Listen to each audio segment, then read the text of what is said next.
What's going on, everyone? Welcome to a Tuesday edition of Back Your Play with Q. I'm your host, as always, Rich Quinones. We appreciate everyone always keeping us locked in on the YouTube channel, Rich Q on Q, on social media at Rich Q on Q. Our good friend, our guy, Jovan Alford, content producer at The Sporting News. Check him out on Twitter at Jovan10. Kind enough to join us on a Tuesday. I could have used a good doctor Saturday night around 8:40-ish when that game was already friggin' over. What's going on, Jovan?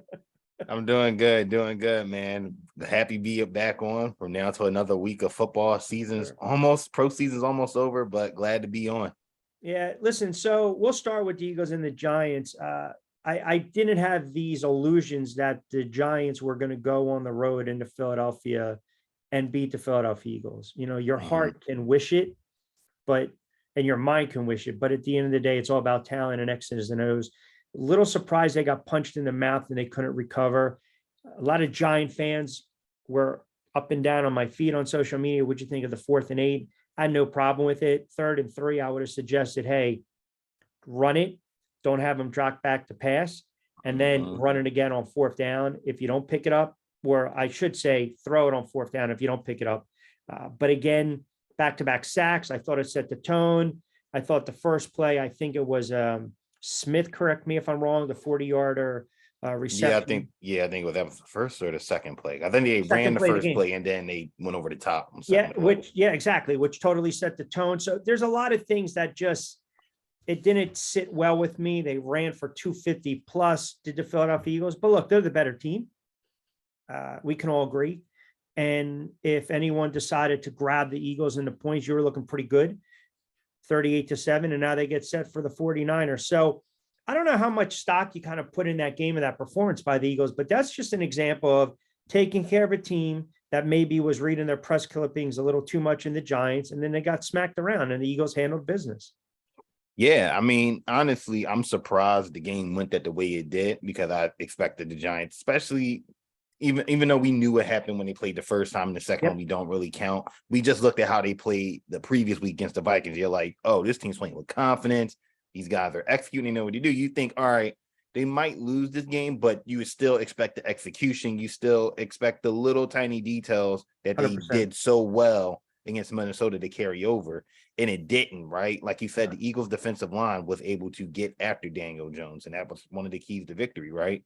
Get to Daniel Jones, put this Giants team in 2nd and long, 3rd and long, and force him to now throw the ball instead of, hey, we can lean it on Saquon, and Saquon, can run us out of situations. And I thought, if they got down like 10-0, 13-0, 14-0, like this Giants offense doesn't they don't have that quick strike ability to be like, all right, we're down 14-0, we'll just come back, shoot, get it down the field in like 4 or 5 plays and score it again. They just look like, I'm not going to say they weren't prepared, because I felt like they were prepared. It was just look like, all right, like we had the upset win, and it was just like, here comes like the 1 seed just coming out of nowhere saying, hey, we're back off this 1 week bye, looking to execute and do our job. And that's what kind of happened. Yeah. Two thoughts on that. So you're right. Ultimately, there's a reason teams get the 1 seed. When they're the best teams in the NFL, you get the 1 seed. You also get the benefit of the bye, and you come out fresh. I don't subscribe to this. It was a stadium. It was it was the fact that I think they panicked a little bit too early, and you can't do that against a team like the Philadelphia Eagles, because once they punch you in the mouth or they punch you in the gut, you're not even getting a standing 8. You're done. It's a knockout. I thought if they couldn't stop the run, I thought if the wide receivers couldn't get separation, they were going to be in for a long night. The offensive line still stinks, but that's a conversation for another day. Eagles move on. Now they got the 49ers, who, if we want to say grinded out a win against Dallas, so be it. The Dallas Cowboys, when you think that Dak changed the narrative because they beat up a bad Tampa Bay team, he goes back and he has a really poor game against the 49ers. They couldn't run the ball. The defense gave up some plays here and there. It was a collective breakdown. And the head coach still, right? You're thrown out of these. You have these decisions to make with the kicker or not. Right. But that game, ultimately, as much as people don't want to hear, it falls on the quarterback, because the quarterback is under center. He touches the ball the most. He's the franchise player. He arguably makes the most money. He's the face of the franchise. And again, Dak Prescott showed you he is Mhm. not a big time quarterback. And if I'm the Dallas Cowboys, or if I'm a Dallas Cowboy fan, I have to really start to have reservations about him going forward. Are we ever going to make a deep run in the playoffs? And is it going to be because of him or in spite of him? So, again, what were your thoughts on Dallas' performance against San Francisco and Dak? I mean, defensively, like you said, they missed some plays, but they still, I mean, again, when you hold a team to 19 points, I mean, that's if your defense is doing that, you expect your offense to give you a 100%. little bit of help. And that Cowboys defense, they did exactly what the Seahawks did, but did it better, right? They were able to get pressure on Brock Purdy. Purdy didn't look, again, these first two playoff games, he doesn't look like the guy that we saw in the regular season. That's credit to their defense. However, defensively, Trayvon Diggs, man, interception hits you right in the hands. You gotta get that, because that changes the momentum of this game. Because we saw on the other end, offensively, Dak those two interceptions, Yeah. and the first one was almost reminiscent of what he did against the Commanders in Week 18, where That's he throws right. the ball right to him, and he's lucky it did not get returned. So I mean, if you're a Cowboys fan, like you said, you look back at what he did against the Bucks, you take it like, all right, maybe he is, like you said, turning a corner. But we all remember that they're taking on a Bucks team that had to just scratch and claw the way to get out of that bad division, and then they faced tougher competition, and he didn't rise to the moment. Like I said, the first interception was bad, was an egregious. Second one, it is what it is, but you still have to be able to make plays. And there was, I've seen a couple highlights or clips of where, he tried to force the ball to CeeDee Lamb, and Fred Warner, excuse me, is covering him. But if he just waits, T.Y. Hilton is going to be wide open. It's those little details that he's not doing. And I also put part of the blame on Mike McCarthy too, and also on Jerry Jones at the same time, right? Offensively, I mean, McCarthy, you don't have Tony Pollard. He gets hurt, but you don't do anything to kind of remedy the situation. Like, you don't say, all right, let's put Malik Davis in. Let's give him a try. Maybe he'll give us some juice Or the offensively. kid Turpin. Yeah, definitely right. Or give Kevontae Turpin some more steps, especially at wide receiver where you lack playmakers. And we knew that coming into the season that they lacked playmakers. He tried to force the ball to CeeDee Lamb a ton. I mean, anybody that was watching it, when CeeDee Lamb gets in the slot, you already know where the ball's going to. It's going to him. And they just, it's an organizational loss at the end of the day. Yeah, and you reiterated the phrase "force the ball." It's the Odell Beckham, the adage, right? The scenario where years ago Eli never trusts the offensive line. Let me just throw it up to Odell because he's my only weapon out there. Let him go and make a play. Mm-hmm. Same thing you can say with some of these other quarterbacks. Tom Brady with Mike Evans, Dak Prescott with CeeDee Lamb. There's no other playmaker that's going to step up at the time, but I also think this quarterback, there's something internally broken with this franchise and the quarterback. I mean, we can gloss over it, we can psychoanalyze it, we can stick him on the sofa, we can give him truth serum. At the end of the day, this team, this quarterback, this persona, this whole you just can't show up and believe you're going to eventually make some plays. Like, are we shocked by this performance? How can we be? Because No. this is who Dak has been pretty much primarily the whole season. He Yep. had a moment here and there, but this is who he is. And now you have to think long term, right? Ezekiel Elliott's probably going to want a pay cut. You got to pay some players. You got Parsons. You got the line. Guys are going to want to get paid. Like, what do you really do with the quarterback if this continues? Going in the next season and he's struggling like this, and they're 2-4, 2-5. You're going to turn around and you're going to bench him again for Cooper Rush, who I believe is a free agent. Probably. And who's to say a team won't want to try to pick? I'm not saying that he's an all world, but still, to me, I think this is a lingering problem with this franchise now going forward, because you're almost stuck in purgatory. You've got some playmakers, but you don't know what you're going to do with the quarterback. But like you said, right, and it's kind of been like this for them for years, right?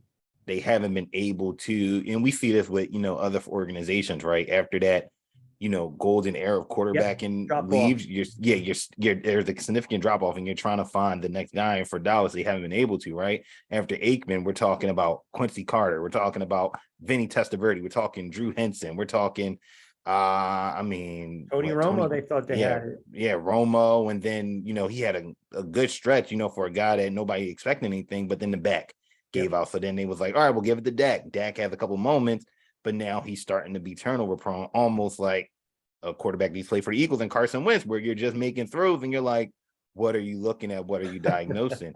So I don't know if you're the Cowboys, if you think about drafting a quarterback late, because you also got to get this team some more weapons at Yeah. wide receiver. Yep. And kind of figure it out that way. So it's tough. It's really, they're in a real tough situation. I think you got to ride it out with Dak, and maybe you do. Honestly, you probably should resign Cooper Rush just to bring in that competition, because at the end of the day, if you're a Cowboys fan, and I'm pretty sure Jerry Jones, all you care about is winning the division and getting into the Super Bowl. They didn't win the division this year after won it last year. And then they get bounced in the divisional round by the same team that bounced them last year. So Yeah. there's got to be some fixes and changes. He only played in 5 games in 2020. He had a very good season last year, though. 4,400 yards, 37 touchdowns, 10 picks. But then again, got hurt this year. And just the numbers they weren't there in the big spot. And it's almost like being that 7th or 8th seed in the NBA. You're not going to get a high draft pick. You're not going to get a bad draft pick. So you might get bounced in the first round every single year. So it does set up the 49ers against the Eagles. That line is sitting where I thought it would sit, right around 1.5, 2. Might close at 2.5. Then you get the news that I believe one of the 49ers defensive linemen, back up to add some depth, was arrested earlier today. I just think, I feel as though we've talked about the 49ers, and every week is, well, can they win 8 in a row? Can they win 9 in a row? Can they win 10 in a row? Can they do 11, 12 with this young kid? I think offensively, they've got firepower where they'll be able to create mismatches against the Eagles. Now, this is a different animal with this kid Purdy going on the road in a hostile environment, NFC Championship, where there might be a series or two where he has to make a play. And it's yet to be seen in those circumstances, right? Right. So I don't know. It's Tuesday. I don't know how I'm feeling right now on this game. Yeah, same. I feel the same way. Don't know how I feel about this game just in general, because these teams are very evenly matched. But like you said, it is going to come down to the quarterback. And let's not, get it twisted, right? Everybody look at his stats from the Seahawks game and said, oh, he played well. 300 something passing yards. Excellent. But we also got to, put that disclaimer of the Seahawks they missed tackles.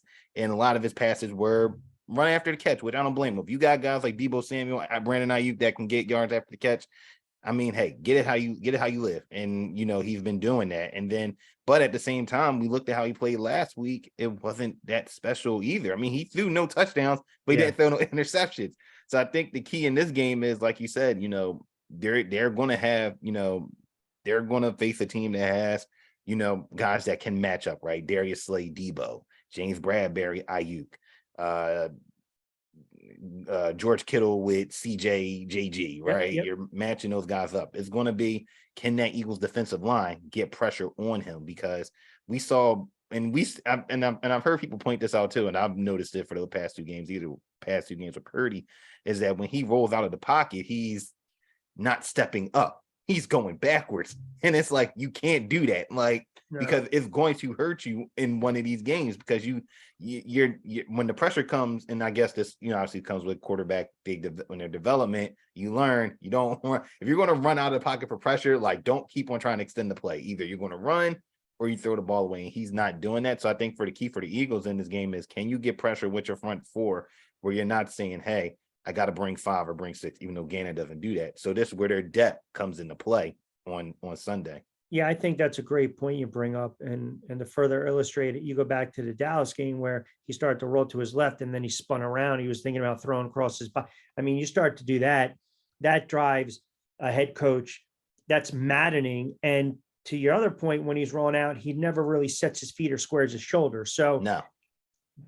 Listen, he's got a little Farvish in him, with that riverboat gambler with the house money. But again, you also have to consider last player drafted, Mr. Irrelevant. Look at the situation. Lance goes down, Jimmy goes down. It would be something. I don't know where Garoppolo's at. I don't know if they'll activate him come Sunday. It's a good question. It's a good what question. would be the expect?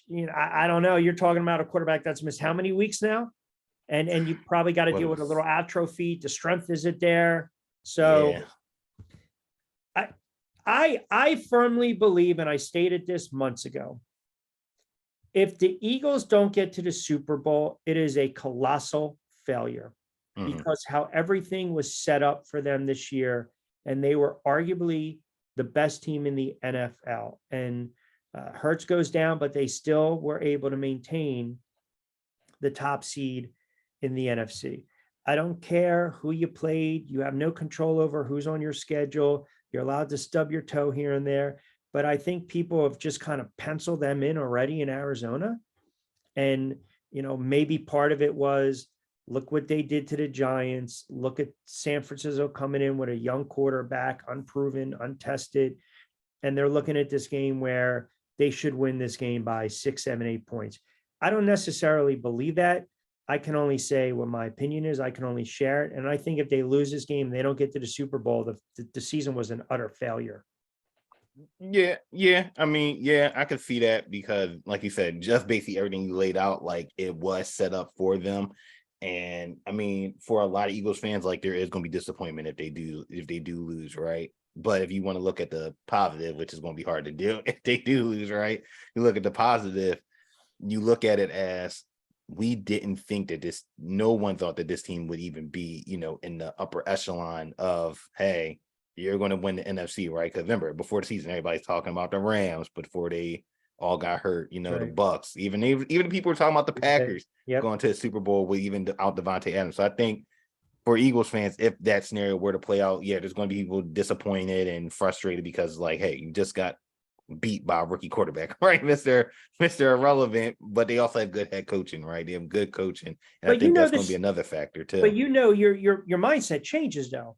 When you're 10-1, 11-1, 12-1 now. Oh yeah, you start believing like, we can do this. It's not like when the Phillies, were the wild card and was making a run. It's like, oh, we're just enjoying the ride and this this is fun. Now this is, hey, you got the number 1 seed for a reason, and you put yourself in the position for the reason. Now it's time for you to finish the job. No one said you have to win the Super Bowl, right? Because there's only one winner, but the job is to at least get there.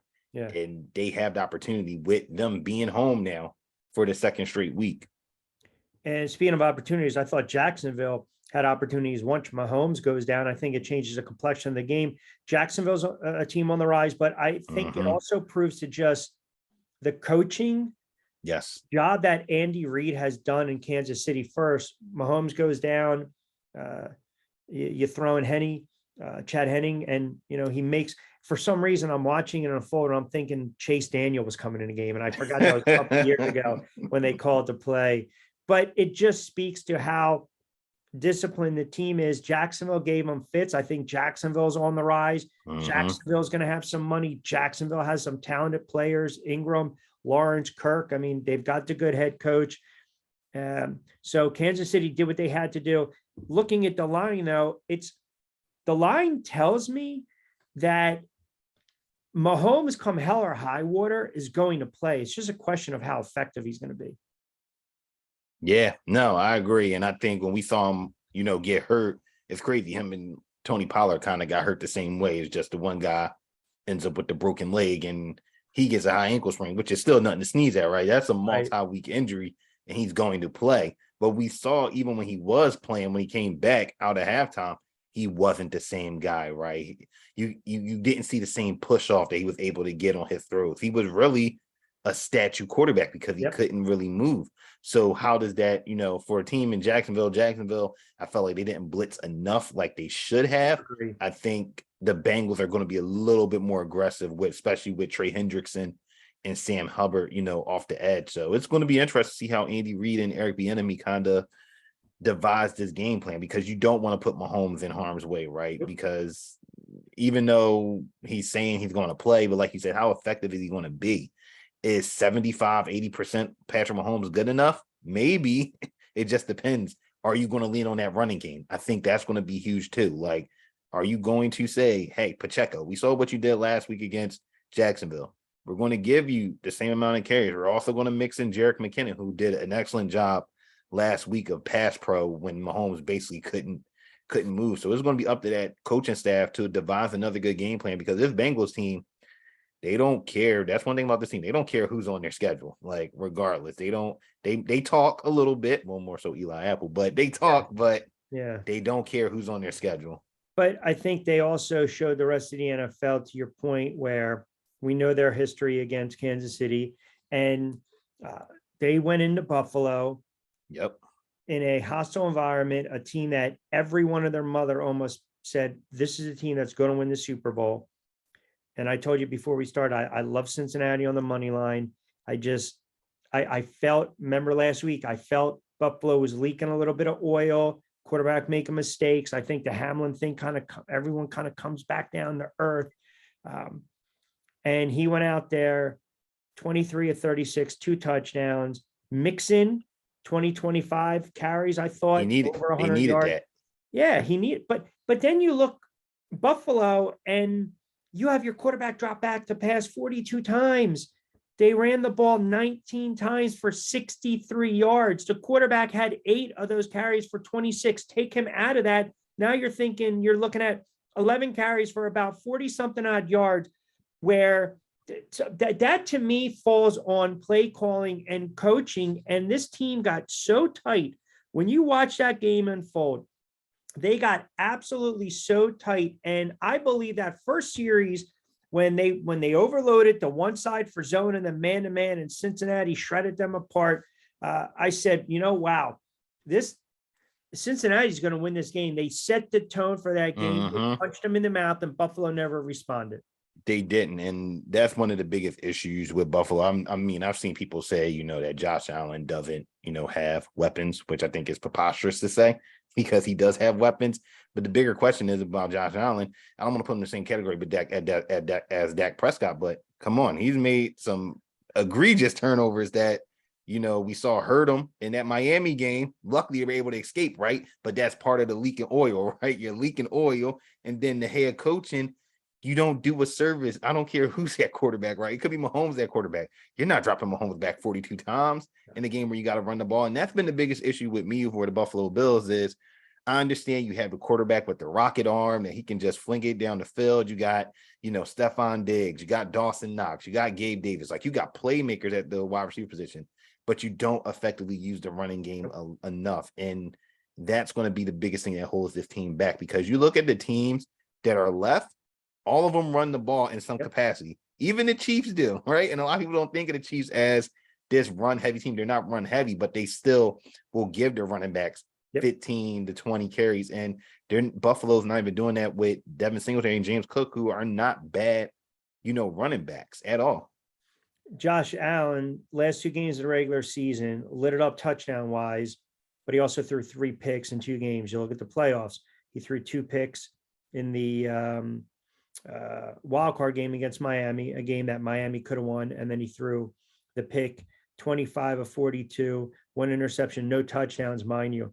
I don't think Josh Allen is a fraud quarterback, and I don't think Josh Allen is the best quarterback in the NFL. I think he's a top 5 quarterback, but I also believe, to your point, to draw the parallel to Dak, this is who Josh Allen is. And something else that I don't hear anyone talking about, I find it interesting that Brian Daboll goes to the Giants and he helps Daniel Jones cut down the turnovers, and he's got 0 weapons, and yet leaves Buffalo and Josh Allen's turnovers, it seems as though they've increased the decision making. So I think there's something to be said about that. That's telling. No, that's definitely telling. And that's huge, right? Because like you said, that was one of Daniel Jones' biggest things, right? He didn't have the meteoric rise in touchdown passes and runs, but he had additional touchdowns, but it was just Daniel Jones taking care of the football. And like you said, you flip it over to Josh Allen.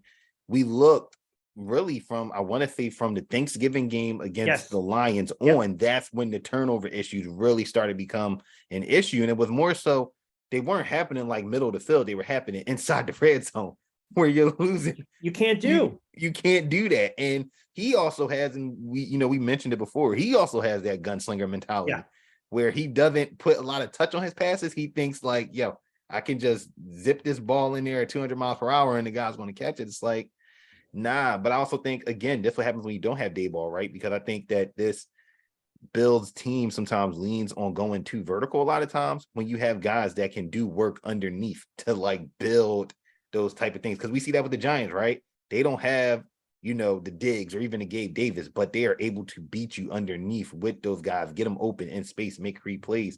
Ken Dorsey, I don't think did a good job of that at all. He had 14 picks this season, 15 last year.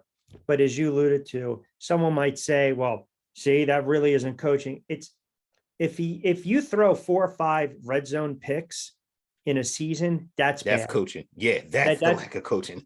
Yeah, and that's the difference from being a 6 to 10 win team to making the playoffs, to making a run to getting a Super Bowl. And to your point with Cincinnati, I just feel they felt slighted. Yep. I really feel they felt they were one of the most disrespected teams. I think it speaks volumes to what they're doing as far as their coaching staff, their players. They've got weapons. They're well coached. I'm riding them. I can tell you on a Tuesday, I believe they go into Kansas City and they beat a team that quarterback has had very good success, especially if Patrick Mahomes is limited and his mobility is limited. You're taking away what he does best, and that's why scrambling, running around, and improvising. Yep. And if you take that away, you don't get the little, flip passes that go for 15, 20 yards, or somebody's escaping in the end zone and he flips the pass and it's like, oh, look, Jerick McKinnon just scored a touchdown because he was just wide open. So yeah, I'm agreeing with you. If I had to make a pick, I probably would lean towards Cincinnati. They just seem like, they're not the class of the AFC yet, but they're up there. They're knocking on the door. I know it's only Tuesday. Are you leaning towards the Eagles at home? If the spread goes to 3, I would probably take San Fran in the points just because, again, that defense, it's very good. And they're going to be able to run it to keep it close. It's one of those games where I could see like I can't say who's going to win, but I could see the final score being like 23-20. I'm wondering if the Eagles played Cincinnati in the Super Bowl. You think Philly would be favored? No. I think Cincy would be favorite. What do you think the line would be in that game? 3, 3.5, 4? Yeah, thinking like 3, 3.5, 4. Like it might start at 4, and then it drops down a little bit to like 3, and then probably goes back up. What about if the Eagles played Kansas City? Kansas City is going to be favored, but I'm wondering the Mahomes factor. Yeah. Well, let's see. If they play KC and you have a week off before the Super Bowl, so that's an additional week. I could see maybe like KC like 2.5. Oh wow! Just because I think we know like how explosive their offense can be, but defensively, like they give up about that. They give up some plays in that secondary, young secondary. So I think it'd probably be something like that. If San Fran wins and it's either against KC or Cincinnati, I don't know. Are we we're basing it on San Fran's defense, or that would make it 13 wins in a row? Yeah. Unprecedented. 13 straight wins in a row. That's again, a lot of runs. Yeah, and again, you'll be waiting for the other shoe to drop at that point. Like, and that's exactly what everyone's doing. They're waiting. Is this the week? Is this the week? Is this the week? Maybe it is Sunday in Philadelphia. Hey, real quick before I let you get out of there, 2 more. And again, Jovan Alford kind enough to join us as he does all the time on a Tuesday edition of BYP. Where do you think Brady? I know he kind of was having a little fun with Jim Gray. People don't realize they're pretty tight. They're pretty close. I think ultimately, I was reading, got the new house in Miami. I think maybe he goes to Miami because Miami's not entirely sold on Tua's health going forward. But do you think it's an outside shot? We mentioned Vegas. But what about this scenario? What if a team X, Y, and Z comes in, makes a play for Aaron Rodgers, Green Bay decides to trade him? I know it sounds whatever. And then now you're void of a quarterback. Mm-hmm. And can you imagine like a Brady going to a Green Bay? That would be crazy because he couldn't wear number 12 again. He couldn't wear 12 again because 12's already Out. 12's already been worn. That would be interesting. I don't know because I mean he would. The question, if he were to go there, right? The question is, would he have the patience to deal with those young wide receivers? Well, how about this? How about wherever Hackett goes, he goes? Or I should say, Rodgers, wherever Hackett goes, Rodgers goes. Yeah. Because Denver basically put all their eggs in one basket, hiring Hackett, thinking they were going to be able to lure, make a Right. move for Brady, and then you had to go for the plan B with Russell Wilson. I'll give you another one, and I had fun with my friends. I know New York Sports Talk Radio is talking about this as well. This is nothing new. What about Brady to the Jets or Rodgers to the Jets? I could see Rodgers to the Jets if Hackett were to become the OC there. I think because he would go to a division where obviously you still have to compete against Josh Allen, right? But I think he would invite that challenge to go against them, and he would have young weapons, but I think the young weapons are a little bit more further ahead than where Dobbs and Watson was, even though they kind of showed their glimpses towards the end of the season. A little further ahead. I could see Rodgers in New York. Brady, nah, I don't see that. I mean, the only place I honestly see him at is in Vegas, and if not Vegas, then he retires and just goes into TV with the cushy job. Yeah, it's not a bad payday before you even step in front of the camera, right? Right. Not bad. He is Jovan Alford, at Jovan 10, content producer, Sporting News, Total Sports Live as well. Any plays tonight on the hardwood? No plays night on the Quiet hardwood. night on the hard. Uh-oh. I didn't like none of the matchups. It's when you get to that point in the NBA season where you're like kind of like targeting matchups because you don't want to play the entire board and be like, oh man, I got no money before the NFL playoffs start. I've been doing the same thing with college hoops. I've been staying away. You know why? Because every time you turn around, you think you have it figured out, and then you get Temple beating Houston by 2 Point. a point, yeah. And Houston was a 21 point favorite in that game, right? Purdue loses to Rutgers by 266-64. So yeah, now I'm happy with my Cincinnati hit. I'll let that marinate for a little bit. I'll probably do something a little softer over the weekend. But hopefully the games are good. They're intriguing. I think ultimately you do have your best four. If you want to sit there and say Buffalo, well, Cincinnati waxed them. So right. So there's a bunch of storylines. I can't stand looking at Sirianni. It just, I don't like him. I don't. And someone tried. Would you like him if he was the Giants head coach? Someone said the same thing to me, and I said no. He just still gets on my friggin' nerves. He just has this punkish kind of demeanor with him, where he invented the game of football, and he needs to be humbled. And unfortunately, it didn't happen Saturday. No, there are players where you can say, "Oh, come on, Q." If he was 100%, he just rubs me the wrong way, man. Looking into the camera and no. He's come a long way since the whole the whole flower presser. Maybe that's him evolving into Yeah, and I got crushed because when I was on the air, I played Bet Middle of the Rose, and I mixed in his crushed the guy. So I don't know, maybe somebody heard it and got back to him, and he just decides to look into the camera and just mock me. Why not? Running up against my poor Giants the other night. Hey. All right, brother. I always appreciate you jumping on for a couple moments. If you do anything with the games, good luck. Bank a little coin. And next week, man, we'll be talking about the Super Bowl. Crazy, right? I know. It's crazy how fast the season went. We were just talking about the postseason starting with the wild card, and now we're about to go into the Super Bowl week. And then we dive in a little NBA, and then we'll start to talk a little futures in baseball. You already know. And March Madness. All right, brother. and Be March good, man. Madness. Appreciate you All jumping right. on BYP.